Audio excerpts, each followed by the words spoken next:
Halo minasang, bertemu lagi dengan Zodiac 13. Kali ini Zodiac 13 ingin ngebahas manhwa reinkarnasi legenda Murim.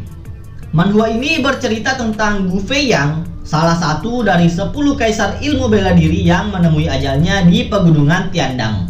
15 tahun kemudian, jiwanya bereinkarnasi ke tubuh Li Yunxiao dan kembali menantang surga dengan niat untuk menjadi yang terkuat di generasinya saat ini. Ayo kita langsung masuk ke alur cerita reinkarnasi legenda Murim.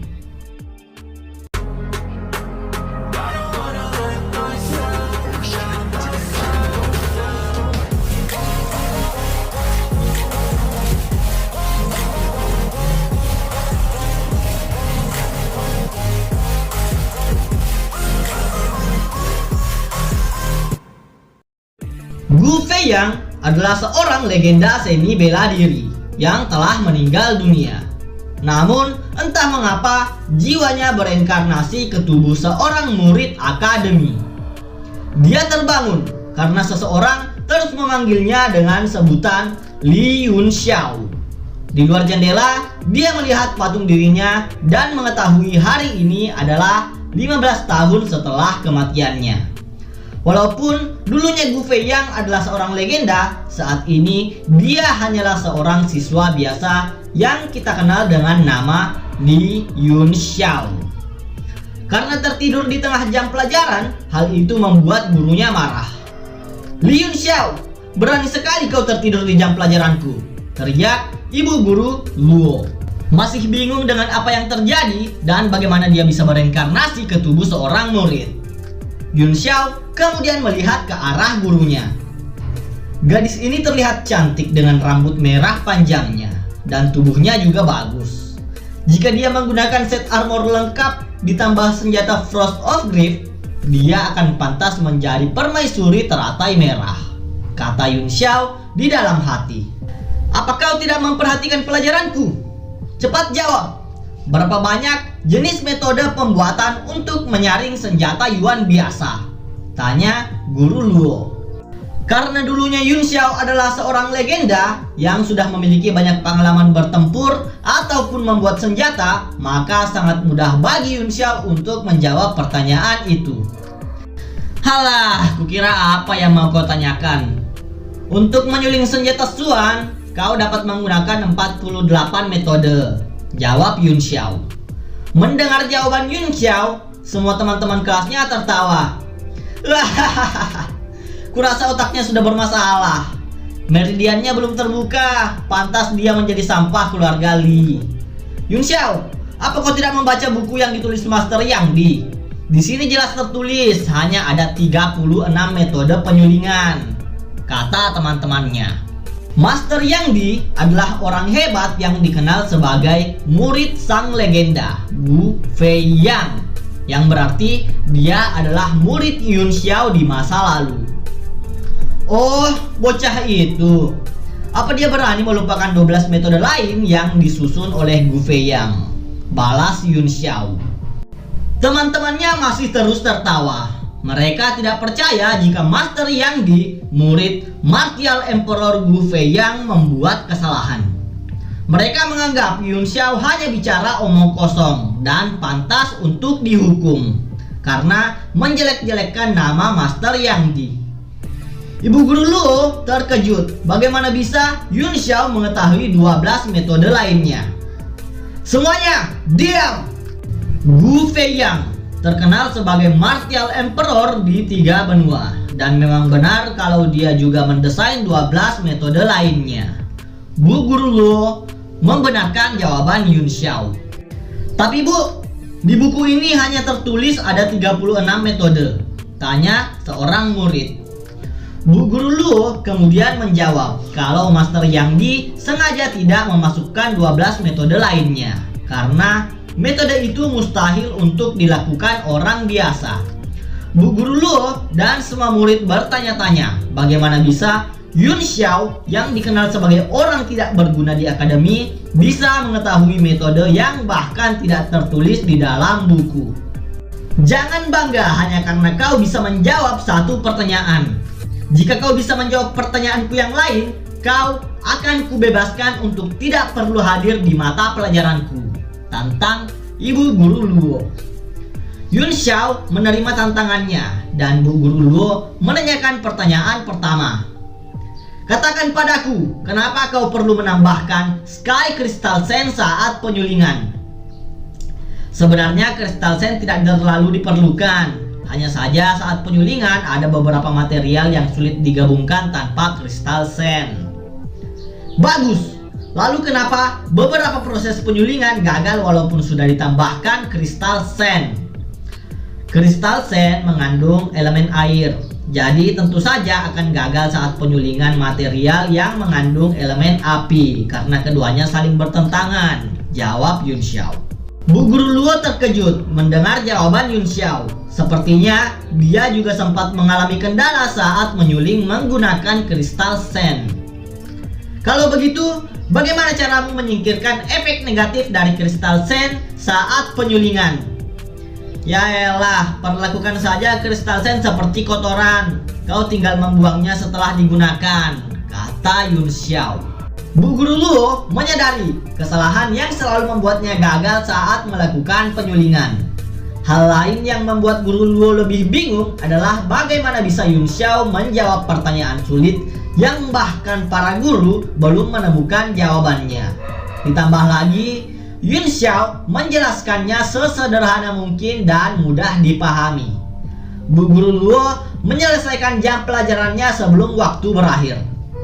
Saat ini ibu sedang sibuk. Kalian semua buka buku dan belajar masing-masing. Sedangkan untuk kau, Li Yun Xiao, ibu ingin menemuimu saat jam pelajaran berakhir, kata Bu Guru Luo. Dia kemudian berlari meninggalkan kelas. Sepertinya Bu Guru Luo ingin mempraktekkan apa yang baru saja dia dengar dari Yun Xiao. Sesuai perjanjian, karena Yun Xiao berhasil menjawab semua pertanyaan, berarti dia bebas untuk tidak mengikuti pelajaran Bu Guru Luo. Ada apa dengan Yun Xiao hari ini? Kenapa tiba-tiba dia jadi sangat pandai? Tanya si gendut. Oh iya, 3 orang ini adalah teman dekat Yun Xiao. Memangnya apa yang bisa dia lakukan? Tahu banyak hal tapi dia sendiri tidak bisa mempraktekkannya karena meridiannya masih belum terbuka. Pengetahuannya jadi sia-sia. Wow, sepertinya ada haters nih. Yun Xiao keluar berjalan di pusat kota negara Tianshui. Master Yang Di dikenal sebagai alchemist terbaik di negara ini. Sederhananya, alchemist itu adalah ilmuwan yang membuat obat-obatan ataupun ramuan yang bisa membantu ahli seni bela diri untuk meningkatkan kultivasinya. Sepertinya patung itu dibuat oleh Master Yang Di untuk menghormati gurunya, Gu Feiyang, sang martial emperor yang saat ini bereinkarnasi ke tubuh Yun Xiao. Di masa lalu aku adalah Grand Master peringkat ketiga di dunia bela diri. Kenapa sekarang aku malah bereinkarnasi ke tubuh lemah yang bahkan meridiannya belum terbuka? Kata Yun Xiao di dalam hati. Yun Xiao kemudian pergi ke menara alchemist mencari mantan muridnya Yang Di untuk membantunya membuka penyumbatan meridian di tubuhnya saat ini. Dengan menggunakan pengalaman di kehidupan sebelumnya, bukan hanya peringkat ketiga, kali ini aku akan menjadi nomor 1 dan berdiri di puncak sebagai orang terkuat di dunia, kata Yun Xiao. Sesampainya di sana, Yun Xiao disambut oleh Lu Yao, resepsionis di gedung alchemist. Tapi Lu Yao berkata kalau Master Yang Di sudah lama pensiun dan tidak bekerja di sini lagi. Karena tidak menemukan mantan muridnya, terpaksa Yun Xiao harus melakukannya sendiri. Aku akan menuliskan resepnya. Apa kau bisa membantuku mencarikan bahan-bahannya? Tanya Yun Xiao. Belum sempat membantu Yun Xiao, seorang alkemis datang dan memanggil Lu Yao untuk menemui Master Menara. Orang itu adalah Jia Rong, seorang alkemis tingkat 1. Biar kulihat. Resep macam apa ini? Sampah, kata Jia Rong sambil membuang kertas milik Yun Xiao dan meminta Lu Yao pergi meninggalkan mereka. Sialan, semua resep yang kutulis adalah harta yang tidak semua orang bisa dapatkan. Tapi si idiot ini membuangnya seperti sampah, kata Yun Xiao dalam hati. Hei, apa kok orang yang bernama Jiarong yang baru saja dipromosikan minggu ini sebagai alkemis tingkat 1? Sepertinya mereka melakukan kesalahan. Apa kau menghinaku? Jarimu pucat dan mulai mengelupas. Itu efek dari Hellwind Stone yang kau gunakan untuk meningkatkan kemampuanmu sebelum ujian alkemis. Kemudian kau menggunakan Blood Flame Orchid untuk mencegah efek sampingnya. Kau juga menggunakan Tiger Sulfur Stone sebagai bahan utama menyuling senjata yang masih melekat di tanganmu. Bagaimana dia bisa tahu? Tanya Jiarong dalam hati. Aku belum selesai. Dahi, belakang leher dan punggungmu pasti terasa nyaman di siang hari. Tapi malamnya justru sebaliknya. Jika terus dibiarkan, kau terpaksa harus memotong tangan kanan dan menghancurkan dantianmu untuk menyelamatkan nyawamu, kata Yun Xiao. Berhenti menakutiku, kata Jiarong.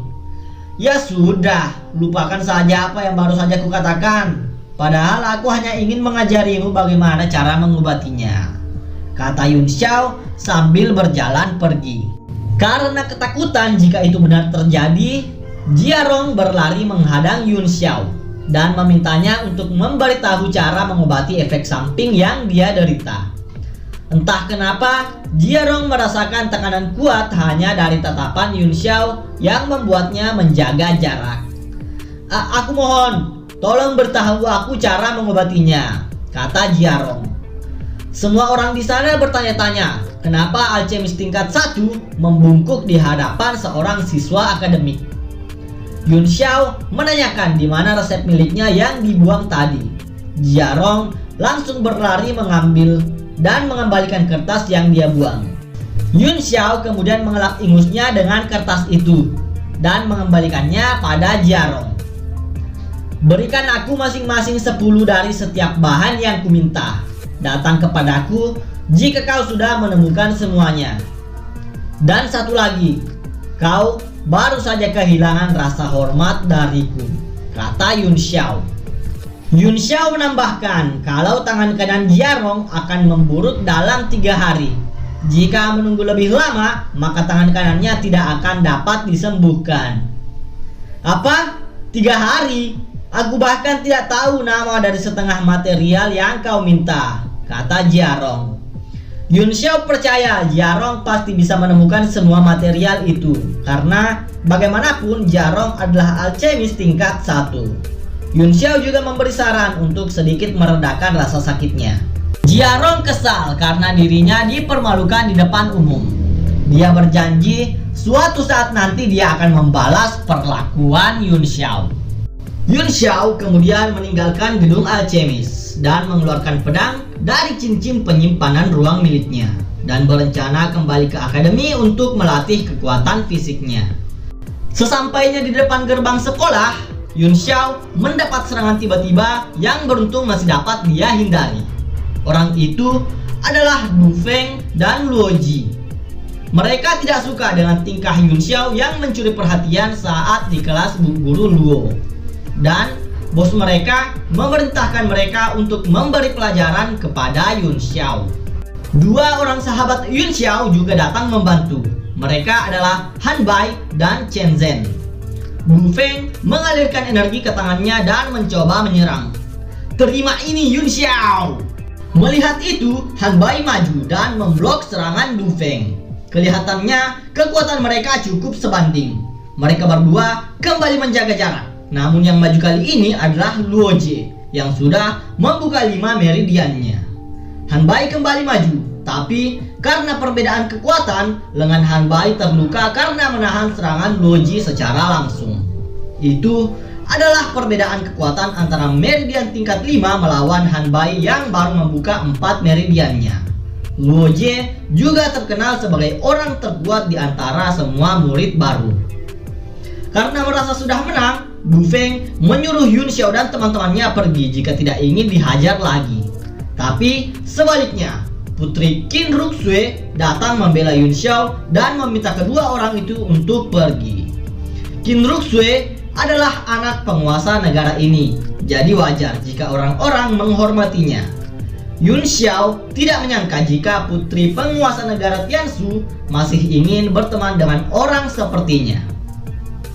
Kalian beruntung karena putri Ruxue datang menyelamatkan kalian, kata Du Feng sambil berjalan meninggalkan Yun Xiao dan teman-temannya. Hei, jangan bercanda. Kau baru saja menghajar temanku dan ingin pergi begitu saja. Apa? Bagaimana jika kau melawanku? Aku hanya ingin melihat bagaimana perbedaan antara kau yang sudah membuka 5 meridian melawan sampah sepertiku yang belum membuka satupun. Yun Xiao menantang kedua orang itu. Teman-temannya kaget. Mereka sudah berusaha membantu Yun Xiao, tapi ini malah Yun Xiao yang mencari gara-gara. Tunggu bro, biar aku yang melawannya. Du Feng langsung berlari menyerang Yun Xiao. Yun Xiao, awas! Dan trak! Belum sempat Du Feng mendaratkan pukulannya, Yun Xiao justru menendang titik Du Feng dengan sangat keras. Aduh! Woi, apa yang kau lakukan pada temanku? Teriak Luo Jie. Oh, aku hanya mengangkat kaki. Mana ku tahu kalau dia akan berlari ke arahku, kata Yun Xiao. Luo Jie naik darah dan menunjukkan kekuatan meridian tingkat 5. Luo Jie menyerang dengan tinju beruntun. Gomu Gomu no Gatling Gun. Tratatatata. Semua orang berpikir Yun Xiao akan tamat karena hanya dengan satu serangan saja sudah dapat mematahkan lengan Han Bai. Yun Xiao tahu kemampuannya saat ini tidak mungkin dia dapat menahan serangan itu dengan tangan kosong. Yun Xiao kemudian menggunakan pedang di tangannya untuk memblokir serangan Luo Jie. Dan Yun Xiao berhasil menahan serangan itu dengan pedang dan merobek tangan Luo Jie yang membabi buta menghantam mata pedang dengan tinjunya. Tanganku! Diakhiri dengan serangan yang menghancurkan masa depan Luo Jie. Tak! Gimana bro, hebat kan? Apa dia bodoh menghantam pedang dengan tinjunya? Masih terlalu cepat baginya melakukan itu. Tapi bagaimana bisa Yun Xiao mengalahkan dua orang itu? Semua orang berdebat dan tidak percaya dengan apa yang dia lihat. Yun Xiao kemudian berjalan ke arah dua orang itu dan menendang mereka dengan sangat keras. Buk! Dan membuat Luo Jie kencing di celana. Ini konsekuensi karena kalian berani melukai temanku, kata Yun Xiao. Teman-teman Yun Xiao kegirangan melihat Yun Xiao bisa mengalahkan dua murid sekaligus. Hei Yun Xiao, bagaimana bisa kau mengalahkan mereka padahal belum membuka satupun meridian di tubuhmu? Tanya Chen Zhen. Aku hanya beruntung. Apa kau tidak lihat mereka melukai diri mereka sendiri? Jawab Yun Xiao. Alasan lain kenapa mereka sering membuli Yun Xiao karena keluarga mereka dan keluarga Yun Xiao saling bertentangan. Kemungkinannya karena masalah politik. Oh ya, Yun Xiao adalah anak dari keluarga Li yang cukup terpandang di negara Tianshu. Hanya saja Yun Xiao dianggap aib oleh orang-orang karena dia tidak bisa membuka satupun meridiannya. Yun Xiao, apa kau tidak khawatir keluarga Tu dan Luo akan memanfaatkan situasi ini untuk menekan keluargamu? Tanya Putri Ruxue. Tenang saja, kalau mereka tidak jujur, aku akan menghancurkan masa depan mereka. Cakicau. Baiklah kalau begitu, aku akan kembali ke asrama. Sampai jumpa Ruxue, kata Yun Xiao sembari berjalan meninggalkan teman-temannya. Teman-temannya tidak mengkhawatirkan masalah keluarga Tuo dan keluarga Lue, karena setiap keluarga dilarang untuk mencampuri urusan akademi. Yang mereka khawatirkan adalah seorang murid bernama Lan Fei. Dia adalah bos dari dua orang yang dihajar Yun Xiao tadi. Dan kebetulan mereka satu kelas dengan Lan Fei. Lan Fei sudah membuka 7 meridiannya, sedikit lagi mencapai tingkat champion. Dan Akademi Blue Jewel memperbolehkan adanya pertarungan antar murid. Teman-temannya khawatir pada nasib Yun Xiao ke depannya. Yun Xiao akhirnya sampai di asrama tempat tinggalnya. Tidak hanya tinggal diam meratapi nasib yang belum bisa membuka satupun meridiannya, Yun Xiao memanfaatkan kesempatan ini untuk melatih kekuatan fisiknya. Baiklah, karena aku belum bisa menggunakan tenaga dalam, ini saat yang tepat untukku melatih kekuatan fisikku dengan menggunakan teknik Heavenly Tyrant Body Technique. Di masa lalu, pernah diadakan event untuk menentukan 10 petarung terkuat di dunia. Dan salah satu dari mereka dijuluki sebagai The Tyrant Martial Sovereign. Pengguna teknik yang akan dipelajari Yun Xiao saat ini. Teknik tubuh terkuat yang dikenal manusia. Baru saja Yun Xiao memulai latihannya, tubuhnya sudah merasa kesakitan seperti tercabik-cabik dari dalam. Sampai membuatnya muntah darah. Sialan! Bisa-bisanya bocah tiran itu berlatih teknik gila seperti ini, kata Yun Xiao. Yun Xiao tidak menyerah dan terus berlatih Heavenly Tyrant Body Technique hingga malam hari. Keesokan harinya Yun Xiao pergi ke tempat latihan gravitasi Akademi Jialan. Yun Xiao berjalan memasuki ruang latihan gravitasi 10 kali lipat. Yah, itu sama kayak kapsul buatan Bulma ruang gravitasi tempat Vegeta berlatih. Begitu Yun Xiao memasuki ruangan, dia langsung merasakan tekanan gravitasi 10 kali lipat ya. Untung aku sudah berlatih sebelum masuk ke sini. Yun Xiao kemudian berjalan memasuki salah satu pintu. Namun, salah seorang senior atau kakak kelasnya menghalangi dan meminta agar dia bisa memasuki ruangan itu lebih dulu. Minggir, jangan harap aku memberikan ruangan ini padamu, kata Yun Xiao. Karena malu ditertawakan, Yu Zheng langsung mengajak ribut.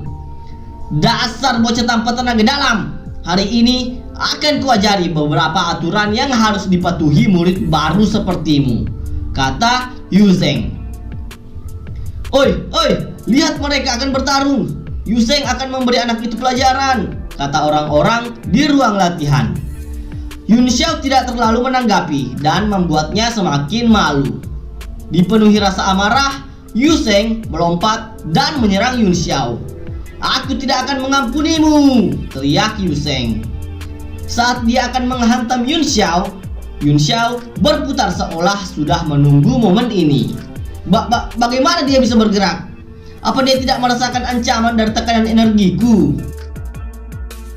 Yun Xiao kemudian menahan tangan kiri Yu Zheng dan menghantam dengan tinjunya yang membuat Yu Zheng terpental jauh. Buk! Jika saja Yun Xiao berada dalam performa terbaiknya di masa lalu, mungkin dia bisa membunuh orang itu dengan satu pukulan. Bocah ini tidak menggunakan tenaga dalam, tapi kenapa tinjunya bisa melukaiku? Tanya Yu Zheng dalam hati. Tiba-tiba Lan Duo datang dan meminta senior Yu Zheng membiarkan Yun Xiao memakai ruangan karena dia mendapatkannya lebih dulu.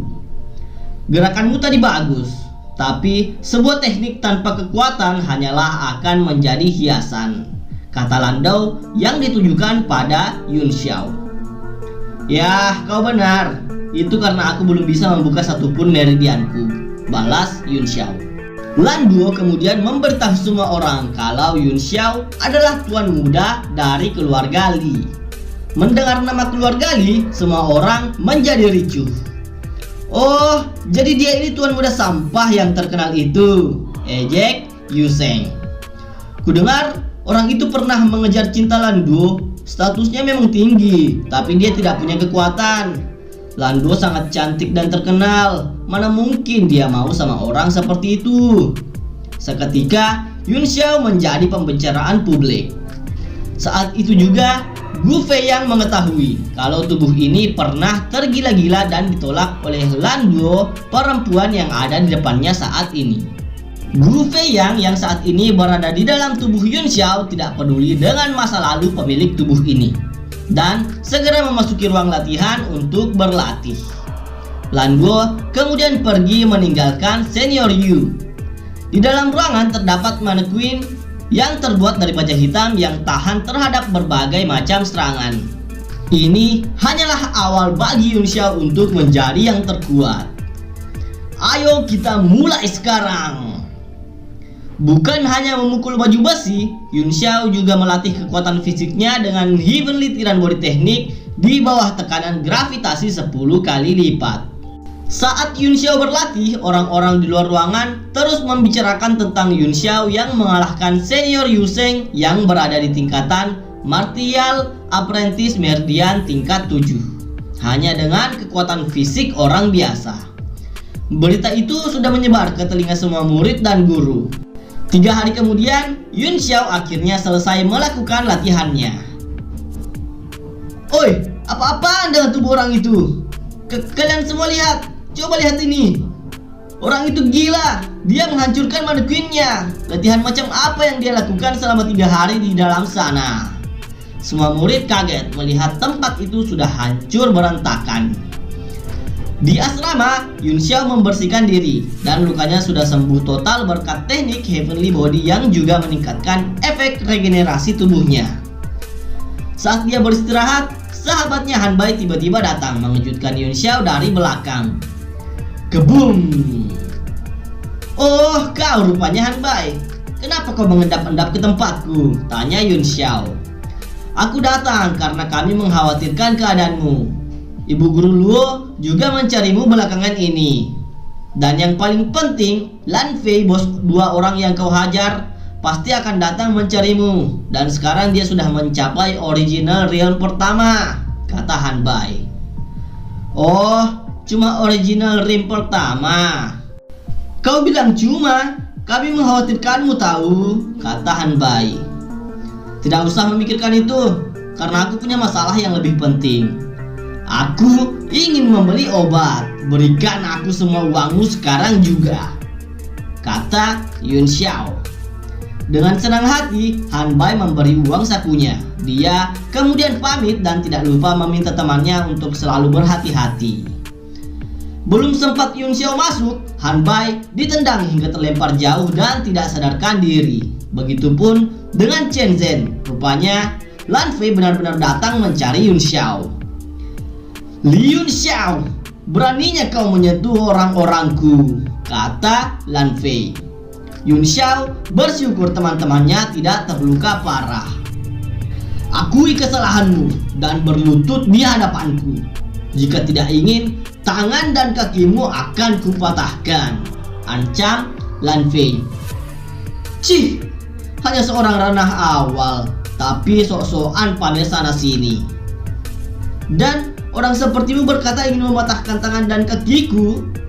Sudah lama sekali aku tidak mendengar pernyataan searogan ini, kata Yun Xiao.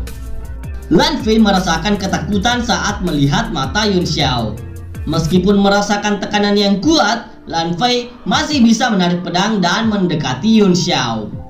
Percaya diri dan tidak ragu. Menarik. Jangan meremehkanku, Yun Xiao. Lan Fei mengalirkan energi ke pedangnya dan menebas ke arah Yun Xiao.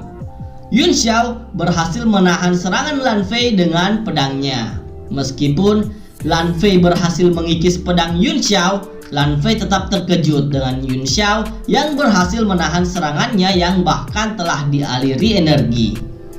Hahaha. Sudah lama aku tidak bertarung dengan serius. Meskipun saat ini kondisiku agak aneh, tapi tebasan pedangmu yang barusan terasa sangat menyenangkan. Majulah dan hibur aku sedikit lagi, kata Yun Xiao. Lan Fei semakin muak. Dia kemudian mengaktifkan jurus Flowing Cloud Sword Strike. Anjay, panjang banget. Semua anak buah Lan Fei terpesona melihat jurus ultimate yang digunakan bos mereka. Ayo kita lihat bagaimana kau memblokir serangan ini, kata Lan Fei sambil menerjang ke arah Yun Xiao. Hah, pertahananmu terlalu terbuka, bro. Dengan mudahnya, Yun Xiao mematahkan ultimate yang sangat dibanggakan Lan Fei dan membuat pedangnya terlempar jauh menancap tanah. Bagaimana bisa dia melakukan itu? Kata Lan Fei dalam hati.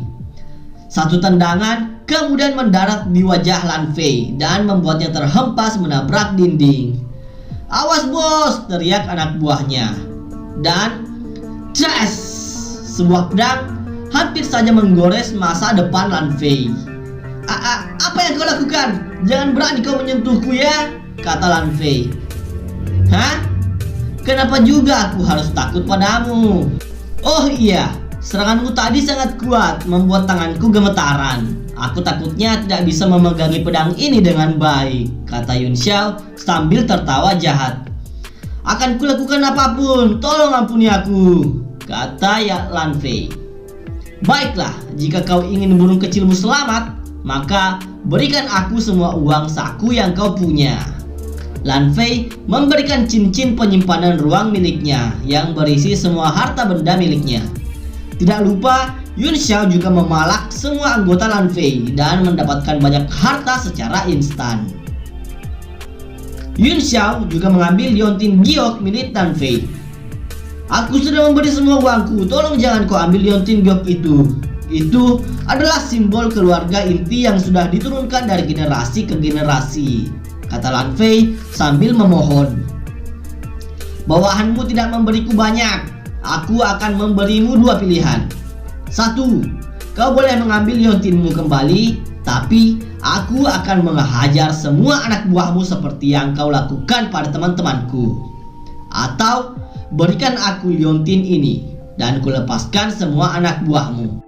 Lan Fei tidak bisa memilih liontin gioknya karena namanya akan tercoreng di hadapan anak buahnya dan semua murid di akademi. Dengan gagahnya, Lan Fei menjawab, kau boleh menyimpan liontin giok itu karena keselamatan saudara-saudaraku jauh lebih penting dari apapun. Anjay, bersifat keren bro. Lan Fei kemudian mengajak semua anak buahnya untuk pergi. Yun Xiao mencoba menyerang dari belakang dan Lan Fei tidak bisa menghindari serangan itu. Dia kemudian menarik anak buahnya untuk dijadikan tameng. Ternyata Yun Xiao hanya berpura-pura menyerang dan kemudian memasukkan pedangnya kembali ke dalam cincin penyimpanan. Tujuannya hanya agar semua orang melihat sifat asli Lan Fei yang tidak segan mengorbankan temannya sendiri. Lan Fei meninggalkan asrama Yun Xiao dengan rasa malu. Lan Fei tidak mengetahui jika sebenarnya liontin giok miliknya terbuat dari batu ilahi 5 warna. Sebuah batu yang sangat sulit untuk didapatkan. Apa yang kau lakukan di sana? Keluarlah! Rupanya Jiarong bersembunyi di balik bayangan. Dia melihat semua pertarungan tadi dengan jelas. Jiarong datang menyerahkan bahan-bahan yang diminta Yun Xiao dan berkata kalau dia hanya bisa menemukan 6 bahan. Tidak masalah. Kalau begitu, sembuhkan teman-temanku dulu, kata Yun Xiao. Memerintahku? Memangnya kau pikir aku ini siapa? Balas Jiarong. Kalau kau tidak suka, maka nyahlah dari hadapanku sekarang juga. Jiarong kesal, tapi dia tidak bisa membantah dan terpaksa menyembuhkan kedua teman Yun Xiao. Aku sudah selesai. Sekarang ajari aku metode pengobatannya, kata Jiarong. Di part pertama kemarin, Yun Xiao memberi saran untuk meredakan rasa sakit Jiarong. Jiarong mencoba saran tersebut dan rasa sakit dari lukanya benar-benar menghilang. Tapi itu hanya bersifat sementara. Karena itulah Jiarong datang meminta metode yang benar-benar dapat menyembuhkan lukanya. Yun Xiao memberikan resep pengobatannya pada Jiarong dan membuatnya sangat senang karena lukanya dapat disembuhkan secara permanen. Baiklah kalau begitu, kita sudah impas. Aku akan pergi sekarang, kata Jiarong. Yun Xiao memberi tawaran baru. Dia akan memberi resep untuk meningkatkan kekuatan jiwa Jiarong agar dia dapat menjadi alkemis tingkat 1 yang sesungguhnya. Dengan syarat, Jiarong harus menjadi pelayan Yun Xiao selama 50 hari. Dasar bocah arogan, kau ingin menjadikanku alkemis tingkat 1 sebagai pelayan, kata Jiarong. Aku hanya kasihan padamu. Memangnya kau pikir kau pantas menjadi pelayanku? Balas Yun Xiao. Hanya 50 hari katamu? Mendengar itu, Jiarong semakin merasa direndahkan. Resep yang diberikan Yun Xiao memang mujarab. Dia dapat mempelajari banyak hal dari itu. Tapi harga diri Jiarong menolak untuk menjadi pelayan. Yun Xiao memberi tekanan kuat pada Jiarong, seperti bayi kura-kura yang berhadapan dengan hiu pemangsa. Kuberi kau 3 detik untuk menjawab. Karena tertekan dan kebingungan, Jiarong akhirnya menerima tawaran Yun Xiao. Bagus, ambil resep ini dan pergilah berkultivasi. Kau harus bisa menerobos tingkat 1 dalam 5 hari. Jangan muncul di hadapanku jika kau gagal melakukan itu, kata Yun Xiao. Ini teknik kultivasi jiwa? Wow! Jiarong kemudian kembali ke gedung alkemis untuk berkultivasi selama 5 hari. Li Yun Xiao, siapa sebenarnya anak itu? Satu pertanyaan yang terus muncul di benak Jiarong. Teman-teman Yun Xiao beristirahat di dalam kamar setelah diobati oleh Jiarong. Sedangkan Yun Xiao bermeditasi untuk meningkatkan kekuatan jiwanya sebelum membuka meridian.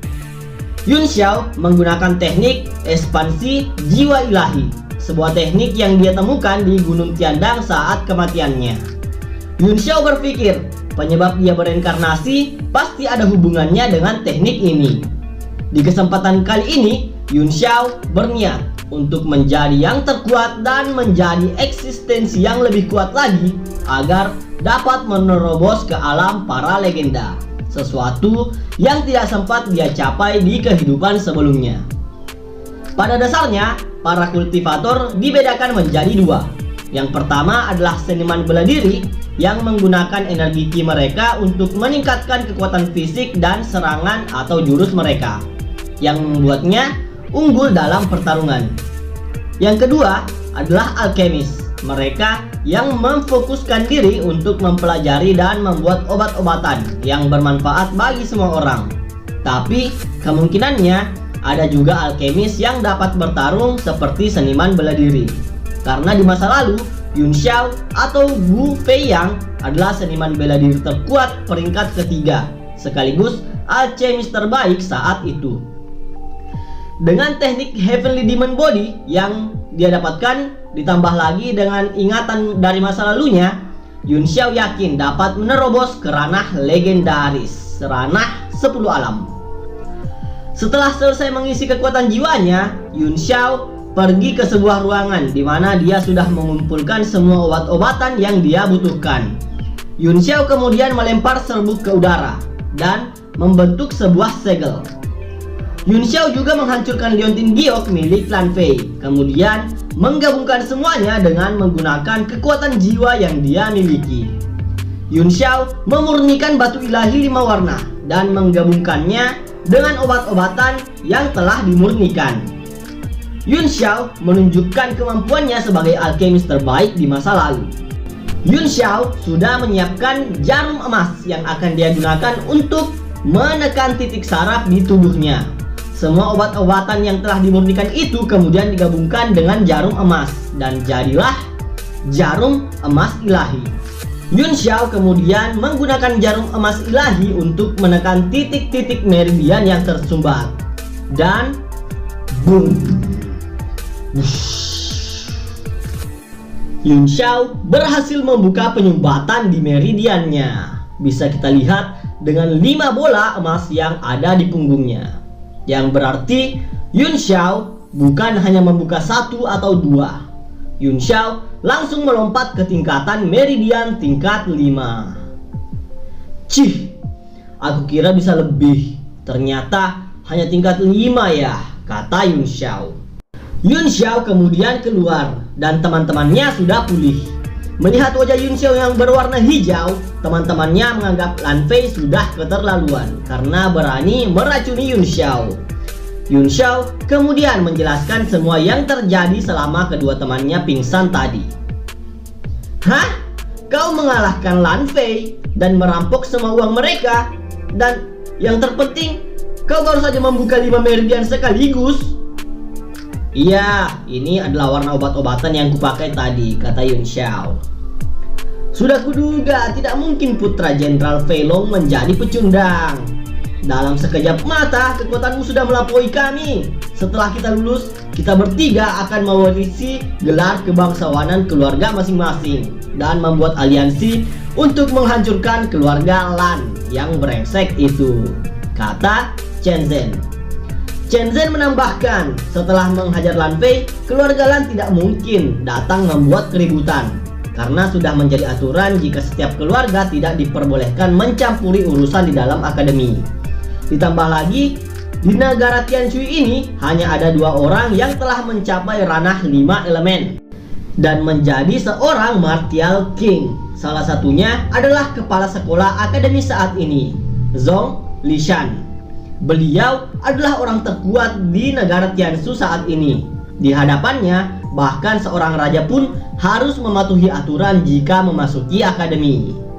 Apalagi akademi tidak melarang adanya pertarungan antar murid. Lan Fei dan antek-anteknya bukanlah masalah. Apa kau lupa kalau Lan Fei memiliki seorang kakak tiri yang juga bersekolah di akademi ini? Lan Xuan sudah menjadi orang terkuat peringkat ketiga di antara semua murid akademi, kata Han Bai. Lan Xuan sudah mencapai tingkat martial master. Dengan kekuatan itu, dia akan dapat diterima sebagai pasukan penjaga kerajaan Tianshui saat lulus nanti. Kenapa keluarga Lan selalu membawa masalah pada kita? Chen Zhen dan Han Bai hanya bisa berharap Lan Xuan tidak ikut campur dengan masalah adik tirinya Lan Fei. Yun Xiao malah datang dan berkata, "Tenang saja, dia pasti akan datang menemuiku. Kalau dia tidak datang, maka aku sendiri yang akan pergi menemuinya," kata Yun Xiao. Tolonglah, jangan buat masalah ini menjadi semakin buruk, kata teman-temannya. Rupanya Yun Xiao berharap dapat mengambil batu ilahi 5 warna milik Lan Xuan, batu yang sama yang dia ambil dari Lan Fei sebelumnya. Keesokan harinya, Lan Fei melapor kepada pamannya dan tidak terima dengan kejadian semalam. Lan Fei berharap kakak tirinya mau membalaskan dendamnya. "Dengar Lan Fei, walaupun dia itu kakak tirimu, yang harus kau tahu, Lan Xuan itu adalah musuhmu yang sebenarnya. Kau telah menghilangkan liontin giokmu. Jika para tetua mengetahuinya, kau akan ditegur dan direndahkan oleh mereka. Dan yang paling buruk, kau mungkin akan kehilangan posisi sebagai pewaris keluarga Lan," kata pamannya. Untuk membantu Lan Fei, pamannya akan mengajukan diri sebagai penguji dalam ujian yang akan diadakan 7 hari yang akan datang. "Bukankah kau bilang Yun Xiao itu belum membuka satupun meridiannya? Kita akan menggunakan itu sebagai alasan untuk mengeluarkannya dari akademi. Setelah itu, kita bisa mengambil kembali liontin giokmu," kata paman Lan Fei yang juga seorang guru di akademi. Ini adalah rencana yang sudah pasti gagal. Belum dimulai saja sudah gagal. 1. Yun Xiao sudah berhasil membuka meridiannya dan langsung menerobos ke tingkat 5. Yang kedua, liontin giok itu sudah hancur saat Yun Xiao membuat jarum emas ilahi. Jadi di sini mereka berdua belum tahu informasi itu ya. Lan Fei tidak ingin membiarkan Yun Xiao pergi begitu saja. Dia kemudian menyusun sebuah rencana untuk merusak nama dan reputasi Yun Xiao sebelum dia dikeluarkan dari akademi. Hahaha, rencana yang bagus. Aku salah telah meremehkanmu. Hahaha. Malam harinya Yun Xiao merasakan ada 2 orang yang datang ke asramanya. Saat dia membuka pintu, Yun Xiao menemukan sebuah surat yang memintanya untuk datang ke hutan Maple malam ini juga, dengan nama pengirim Luo Lan Duo. Yun Xiao tahu ini jebakan Lan Fei dan teman-temannya. Yun Xiao berpura-pura tidak tahu dan mengikuti permainannya. Yun Xiao bersembunyi di atas pohon dan melihat 2 orang membawa sesuatu masuk ke kamarnya. Saat 2 orang itu pergi, Yun Xiao masuk dan menemukan banyak sekali pakaian dalam wanita di tempat tidurnya. "Lan Fei, jadi kau ingin bermain kotor ya? Baiklah, aku akan mengikuti permainanmu," kata Yun Xiao. Yun Xiao kemudian pergi ke hutan Maple. Kayaknya hutan ini sudah menjadi tempat orang-orang berbuat mesum ya. Tiba-tiba ada seorang gadis berambut kuning dengan pakaian yang setengah terbuka berlarian menghampiri Yun Xiao. "Kakak, tolong!" teriak si cewek. Karena sudah tahu ini jebakan, Yun Xiao mengeluarkan pedang dan mengarahkannya ke perempuan yang ada di depannya. "Berhenti di sana jika kau tidak ingin mati," kata Yun Xiao. Perempuan itu mengaku kalau dia sedang dilecehkan oleh seseorang. Tiba-tiba ada siswa akademi yang menangkapnya dari belakang. "Menyahlah dari sini jika kau tidak ingin mati." Bocah ini adalah Liu Yitian. Kita sebut saja si anjing. Si anjing kemudian merobek baju gadis itu dan membuatnya tersungkur ke tanah. "Jangan menggangguku, pergi sana," kata anjing. Sementara gadis itu menangis meminta tolong, dia kemudian mendorong si anjing dan berlari kepada Yun Xiao. "Terima kasih karena sudah menyelamatkanku," kata si cewek. Tidak, jangan berterima kasih padaku. Berterima kasihlah pada mereka yang telah menyelamatkanmu." Yun Xiao menunjuk ke orang-orang yang ada di belakangnya. Ternyata sebelum kesini Yun Xiao sudah meminta Guru Feng dan orang-orang untuk mengikutinya. "Woi anjing, berani kau melakukan sesuatu yang memalukan seperti ini? Dasar binatang!" Gebrak! Han Bai dan semua murid akademi yang ada di sana ikut memberi pelajaran. Buak, makan nih anjing, buak, patahkan kakinya. Dari sini kita tahu kalau gadis ini bernama Meng Wu. Pak Guru Feng meminta Yun Xiao menjaga gadis itu sebentar. Yun Xiao kemudian sedikit menggoda. "Tenang saja, selama ada aku, tidak akan ada seorang pun yang akan mengganggumu." Woi, tangan, awas, sopankah begitu?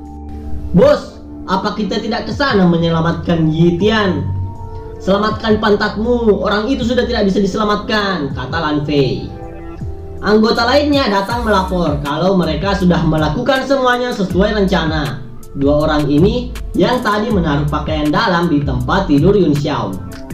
Sementara itu si Yitian sudah babak belur dihajar massa. "Sepertinya kau benar-benar menghajarnya ya?" "Tentu saja bro, semua itu ku pelajari darimu." Kedua orang ini saling memberi isyarat. Guru Feng kemudian meminta seorang murid perempuan untuk mengantar Meng Wu pulang dengan aman. Tiba-tiba Lan Fei datang mencegah semua orang untuk pulang. Dia melaporkan kalau banyak murid perempuan di akademi yang kehilangan pakaian dalamnya. "Guru Feng, Anda harus menangkap pencuri mesum itu," perintah Putri Luxue. Lan Fei dan teman-temannya berkata kalau mereka melihat pencuri itu lari ke arah hutan maple ini. "Jadi, kau bilang banyak murid perempuan yang kehilangan pakaian dalam mereka. Lalu, apa urusannya semua itu denganmu?" tanya Yun Xiao. Semua murid perempuan bertanya-tanya. "Iya ya, padahal biasanya dia sombong dan tidak peduli. Apa urusannya dia dengan masalah kita?"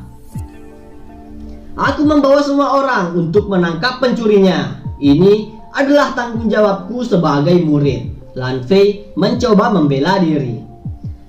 "Kenapa kau mengalihkan pembicaraan? Aku rasa Li Yun Xiao adalah pencuri itu." "Hah? Apa kau mencoba memfitnahku? Kalau begitu, kami ingin memeriksa asramamu. Jika kau menolak, berarti kau adalah pencuri mesum itu," kata Lan Fei. Putri Luxue adalah sahabat Yun Xiao. Tentu saja dia tidak percaya dengan tuduhan itu. "Meng Kun, apa kau yakin melihat pencuri itu dengan jelas?" tanya Luxue. Karena terpaksa, Meng Kun berbohong dengan berkata orang yang dia lihat itu adalah Li Yun Xiao. Yun Xiao lalu meminta Guru Feng untuk memeriksa asramanya untuk membuktikan bahwa dia bukanlah pelakunya. Putri Luxue merasa ada yang aneh dengan situasi ini. Dia dan semua murid perempuan tidak percaya Yun Xiao berani melakukan hal seperti itu. Mereka semua kemudian pergi ke asrama Yun Xiao untuk membuktikan kebenarannya. Ternyata di depan asrama sudah ada paman Lan Fei yang berjaga. Kayaknya ini sudah diatur ya. "Guru Wang, apa yang Anda lakukan di sini?" tanya Guru Feng. "Sama seperti Anda, aku di sini untuk menangkap pencuri itu." Mereka semua kemudian masuk. "Seseorang masuk dan periksa dengan teliti," kata paman Lan Fei. Lan Fei kemudian meminta anak buahnya untuk masuk. Jika ada yang berani menaruh bukti palsu, dia akan menjadi orang pertama yang dikeluarkan, ancam Guru Feng. Jadi Guru Feng ini adalah guru yang adil, jujur, dan tidak memihak kepada murid tertentu. Keadilan akan selalu ditegakkan. Putri Ruxue tidak percaya dengan anak buah Lan Fei. Dia juga meminta untuk masuk memeriksa. Tujuannya agar dapat mencegah anak buah Lan Fei menaruh bukti palsu. Dari arah belakang, Paman Lan Fei berkata, "Bagaimana kalau kita semua masuk memeriksanya? Aku yakin semua orang ingin melihat dengan mata kepalanya sendiri," kata Paman Lan Fei. Mereka semua kemudian memeriksa. Sesampainya di kamar Yun Xiao, anak buah Lan Fei memeriksa semua sudut kamar, tapi tidak menemukan apapun. "Apa kau bilang? Cari lagi," kata Lan Fei yang sudah mulai panik karena pakaian dalam yang sudah mereka taruh tidak ditemukan satupun. "Hei Meng Kun, bosmu menyuruhmu memeriksanya dengan teliti. Kenapa kau hanya berdiri di sana? Ayo, periksa lagi dong," kata Yun Xiao. Paman Lan Fei menyadari ini tidak berjalan sesuai rencana. Sepertinya Li Yun Xiao tidak bersalah. Pelakunya pasti orang lain. "Baiklah, mari kita semua pulang. Masalah ini sudah selesai," kata Paman Lan Fei. "Hah? Pulang? Anda bilang pencurinya pasti orang lain. Apa Anda tidak ingin menangkapnya?" tanya Yun Xiao. "Akademi ini sangat besar. Sulit untuk mencarinya saat ini. Biarkan pihak akademi yang akan mengatasi masalah ini," balas Paman Lan Fei. "Bukankah tadi Meng Kun mengatakan dia melihatku kabur? Atau itu hanya sebuah tuduhan palsu? Aku jadi curiga pada Lan Fei dan semua anak buahnya," kata Yun Xiao. "Li Yun Xiao, jangan menuduh orang lain ya. Sudah kubuktikan aku tidak bersalah. Kau harus bertanggung jawab karena sudah menuduhku," kata Yun Xiao. Lalu apa maumu?" "Mudah saja. Biar adil, bagaimana kalau kita semua memeriksa kamar Lan Fei?" kata Yun Xiao. "Siapa takut? Ayo ke kamarku," balas Lan Fei dengan pedenya. Semua orang berkumpul di kamar Lan Fei. "Chen Zhen, Han Bai, geledah kamar ini." "Baik bos." Chen Zhen dan Han Bai kemudian mencari sana-sini, tapi tidak menemukan bukti apapun, sampai hanya tersisa satu kotak yang tidak bisa mereka buka. "Oi, Lan Fei, apa isi peti ini? Kenapa kami tidak bisa membukanya?" tanya Chen Zhen. "Oh, ini peti pribadi milikku dan hanya aku yang memiliki kuncinya," kata Lan Fei. Lan Fei kemudian membuka peti miliknya dan sebuah cahaya terpancar keluar layaknya peti harta karun. Wow. Ini kan? Bagaimana bisa ini ada di sini? Ini tidak mungkin. Li Yun Xiao, kau pasti menjebakku kan? Kata Lan Fei. "Jangan menuduh sembarangan. Bukankah tadi kau sendiri yang bilang itu adalah peti pribadi milikmu dan hanya kau yang memiliki kuncinya? Kenapa kau tiba-tiba menuduhku?" "Sudahlah, kita sudah punya bukti. Keluarkan dia dari sekolah ini sekarang juga. Kami mau keadilan. Keadilan, keadilan." Lan Fei sudah tidak bisa berkata apa-apa lagi. Tenang. Aku sebagai guru akan melaporkan ini pada kepala akademi. Akan kujelaskan semua yang terjadi agar dia mendapatkan hukuman yang pantas, kata Guru Feng. Putri Ruxue juga akan melaporkan hal ini kepada raja jika Lan Fei tidak menerima hukuman yang pantas. Keadilan, hukum saja dia, hukum. Lan Fei memohon pada pamannya agar menyelamatkannya dari situasi ini. Tapi paman Lan Fei tidak bisa melakukan apapun karena semua murid sudah melihat bukti nyata. Ditambah lagi Guru Feng yang dikenal jujur dan tegas juga ada di sana. Jadi tidak mungkin baginya untuk membuat laporan yang palsu. Dasar tidak berguna. Pamannya kemudian pergi meninggalkan Lan Fei tanpa sepatah kata. Dengan begitu, pertarungan strategi ini dimenangkan oleh Li Yunxiao. Lan Fei dikalahkan. Tidak lama setelah kejadian itu, dengan bukti yang cukup, Kepala Akademi memutuskan untuk mengeluarkan Lan Fei dari Akademi karena kasus pencurian pakaian dalam wanita.